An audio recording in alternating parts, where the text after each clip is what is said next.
मीनाक्षी शेषाद्री अपने दौर की एक ऐसी अदाकारा जिसने ना केवल अपनी खूबसूरती बल्कि अपनी गजब की एक्टिंग प्रतिभा और अपने ज़बरदस्त डांस कौशल से हिंदी फिल्म इंडस्ट्री में आला मुकाम हासिल किया। महज 17 साल की उम्र में मिस इंडिया टाइटल अपने नाम करने वाली मीनाक्षी शेषाद्री हिंदी फिल्म इंडस्ट्री की टॉप रेटेड एक्ट्रेसेस में शुमार होने के बाद अब ये अमेरिका में एक शांत और शानदार ज़िंदगी गुजार रही हैं।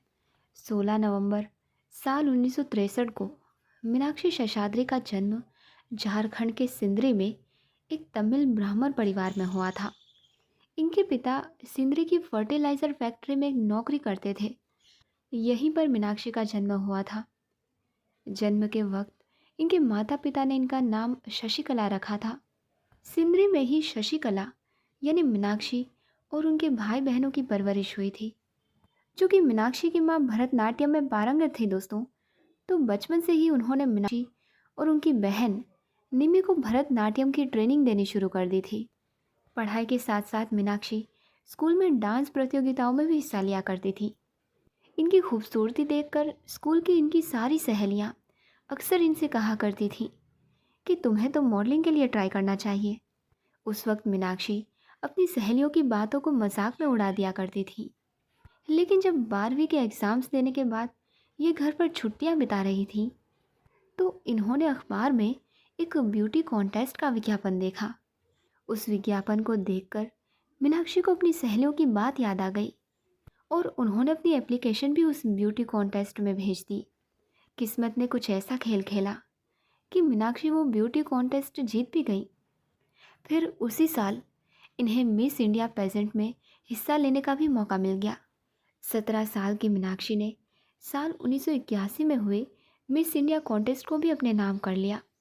इसके बाद तो रातों रात सिंदरी की ये आम लड़की पूरे देश में खास बन गई और इसी साल मीनाक्षी शेषाद्री को दोस्तों जापान की राजधानी टोक्यो में हुए मिस इंटरनेशनल ब्यूटी कॉन्टेस्ट में इंडिया का प्रतिनिधित्व करने का मौका भी मिला। हालांकि इस कॉन्टेस्ट में मीनाक्षी को कोई कामयाबी नहीं मिल सकी, मगर इसी कॉन्टेस्ट के बाद ही मीनाक्षी के लिए मनोरंजन जगत के दरवाजे भी खुलने शुरू हो गए। जापान से लौटने के बाद मीनाक्षी के पास मॉडलिंग के ढेरों ऑफर्स थे। कुछ ऑफर्स को इन्होंने साइन भी किया था। मुंबई में मीनाक्षी की बड़ी बहन निम्मी रहती थी। मीनाक्षी का ठिकाना भी उन दिनों अपनी बहन का मुंबई वाला घर ही था। एक दिन मशहूर एक्टर मनोज कुमार का फ़ोन मीनाक्षी के पास आया। मनोज कुमार ने मीनाक्षी से कहा कि वो एक फ़िल्म बना रहे हैं जिसके लिए उन्हें एक नई लड़की की तलाश है।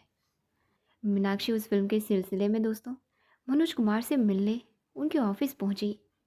मीनाक्षी को लग रहा था कि शायद मनोज कुमार उनका स्क्रीन टेस्ट लेंगे, लेकिन मनोज कुमार ने कहा कि मैं पूरे यकीन के साथ कह सकता हूँ कि तुम एक बहुत बढ़िया एक्ट्रेस बनोगी, इसलिए मैं तुम्हारा स्क्रीन टेस्ट नहीं लूँगा। मनोज कुमार जैसे दिग्गज के मुंह से अपनी तारीफ सुनकर मीनाक्षी बहुत खुश हुई। हालांकि उन्होंने मनोज कुमार को तुरंत हाँ नहीं कहा। मीनाक्षी दिल्ली अपने माता पिता के पास आई और उन्होंने अपने माता पिता से बात शेयर की। जब उनके माता पिता ने कहा कि उन्हें ये फिल्म करनी चाहिए, तो मीनाक्षी वापस मुंबई गई और उन्होंने मनोज कुमार की वो फिल्म साइन की जिसका नाम था पेंटर बाबू। ये फिल्म साल 1983 में रिलीज़ हुई थी दोस्तों। इस फिल्म की शूटिंग के दौरान ही मीनाक्षी ने सुभाष घई की फिल्म हीरो साइन कर ली थी और ये सुभाष घई ही थे दोस्तों जिनके कहने पर यह शशिकला से मीनाक्षी बनी थी। पेंटर बाबू फिल्म रिलीज़ हुई, लेकिन बॉक्स ऑफिस पर यह फिल्म कोई कमाल ना दिखा सकी। हालांकि यूपी बिहार में इस फिल्म को पसंद ज़रूर किया गया था, लेकिन फिर भी इस फिल्म को फ्लॉप फिल्म ही माना गया। मगर जब इसी साल मीनाक्षी की दूसरी फिल्म हीरो रिलीज़ हुई, तो मीनाक्षी को फिल्म स्टार होने का स्टेटस भी मिल गया। फिल्म हीरो ज़बरदस्त हिट रही थी। सुभाष घई एक ऐसी फिल्म बनाना चाहते थे दोस्तों जिसमें वो नए लोगों को कास्ट कर सकें। जैकी श्रॉफ के रूप में उन्हें अपना हीरो तो मिल गया था, लेकिन जब मनोज कुमार ने मीनाक्षी को साइन किया तो उन्हें अपनी हीरोइन भी मिल गई और उन्होंने फैसला कर लिया कि अपनी फिल्म हीरो में जैकी श्रॉफ के अपोजिट वो मीनाक्षी को ही कास्ट करेंगे। बॉक्स ऑफिस पर इस फिल्म ने धमाल मचा दिया। यूँ तो इस फिल्म की टक्कर अमिताभ बच्चन की कूली से थी, लेकिन धीमी शुरुआत के बाद हीरो ने जो रफ्तार पकड़ी वो शानदार थी। फिल्म की कहानी और फिल्म का म्यूज़िक ज़बरदस्त हिट साबित हुए। रातों रात मीनाक्षी एक आम एक्ट्रेस से सुपरस्टार बन गई। इसके बाद तो मीनाक्षी ने ढेरों फिल्मों में काम किया, हर बड़े स्टार के साथ काम किया। राजेश खन्ना रहे हों या फिर अमिताभ बच्चन, जितेंद्र रहे हों या फिर अनिल कपूर, हर हीरो के साथ मीनाक्षी की जोड़ी को दर्शकों ने पसंद किया। राजेश खन्ना के साथ आई इनकी फिल्म आवारा बाप भले ही हिट फिल्मों में ना गिनी जाती हो, लेकिन ये उस दौर की चर्चित फिल्मों में से एक थी। अमिताभ बच्चन के साथ आई शहंशाह को तो आज के ज़माने के फिल्मी दर्शक भी खूब पसंद करते हैं। मेरी जंग में अनिल कपूर संग इनकी केमिस्ट्री भी बड़ी आई कैचिंग थी। हालांकि मेरी जंग वो फिल्म भी है जिसके बाद सुभाष घई के साथ इनकी अनबन हो गई थी और फिर दोबारा इन्होंने कभी सुभाष घई के साथ काम नहीं किया।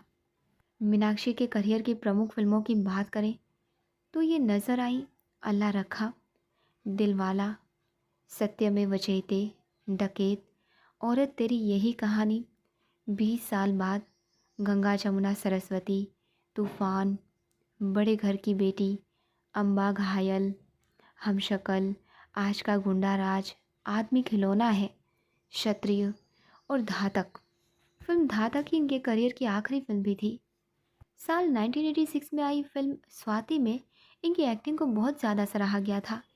उस दौर के कई फिल्मी पंडितों ने माना था कि मीनाक्षी शेषाद्री केवल अपनी खूबसूरती और डांस के दम पर ही फिल्म इंडस्ट्री में नहीं है, बल्कि वो एक बढ़िया अदाकारा भी है।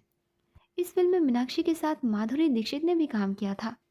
सनी देओल की फिल्म घायल में भी इन्होंने क्लासिक एक्टिंग की थी। वहीं विनोद खन्ना के साथ फिल्म जुर्म और सत्यमेव जयते में भी इनके काम की खूब तारीफ हुई थी। 90 के दशक में मीनाक्षी ने एक तेलुगु और एक तमिल फिल्म में भी काम किया था। आपात बंधावुदू नाम की तेलुगु फिल्म में इनके हीरो चिरंजीवी थे। चिरंजीवी के साथ आज का गुंडा राज में भी इन्होंने काम किया था और ये फिल्म सुपर हिट रही थी दोस्तों। इनकी तमिल फिल्म थी ड्यूट, लेकिन ये फिल्म इनकी फ्लॉप रही। 100 से भी ज़्यादा फिल्मों में काम करने वाली मीनाक्षी शेषाद्री के करियर की सबसे शानदार फिल्म मानी जाती है साल 1993 में आई दामिनी। राजकुमार संतोषी की इस फिल्म ने ही मीनाक्षी शेषाद्री को बॉलीवुड की ए ग्रेड एक्ट्रेसेस में शुमार कराया था। फिल्म में इनकी ज़बरदस्त एक्टिंग के लिए इन्हें कई अवार्ड से भी नवाजा गया था। मीनाक्षी शेषाद्री की ज़िंदगी की बात हो तो सिंगर कुमार सानू से उनके अफेयर की बात को भला कैसे नज़रअंदाज किया जा सकता है। महेश भट्ट की फिल्म जुर्म के सेट पर मीनाक्षी और कुमार सानू की बातचीत शुरू हुई थी। कुमार सानू पहले से शादीशुदा थे दोस्तों। कहा जाता है कि जब कुमार सानू की पत्नी रीना भट्टाचार्य को मीनाक्षी शेषाद्री के साथ उनके अफेयर की खबर मिली तो वो बहुत नाराज़ हुई। नौबत तलाक तक पहुंच गई दोस्तों। कुमार सानू की सेक्रेटरी ने एक इंटरव्यू में कहा भी था कि कुमार सानू की कई गर्लफ्रेंड्स रह चुकी हैं। फ़िलहाल वो मीनाक्षी शेषाद्री को डेट कर रहे हैं। साल 1994 में कुमार सानू और रीटा भट्टाचार्य का तलाक हो गया। लोगों को लगा दोस्तों कि कुमार सानू अब मीनाक्षी से शादी कर लेंगे, लेकिन इन दोनों से जुड़ी खबरें आनी बंद ही हो गई। उसके बाद साल 1997 में सबको चौंकाते हुए मीनाक्षी शेषाद्री ने अमेरिका में रहने वाले एक इन्वेस्टमेंट बैंकर से शादी कर ली और फिल्म इंडस्ट्री वो भारत को छोड़कर वो अमेरिका में बस गई।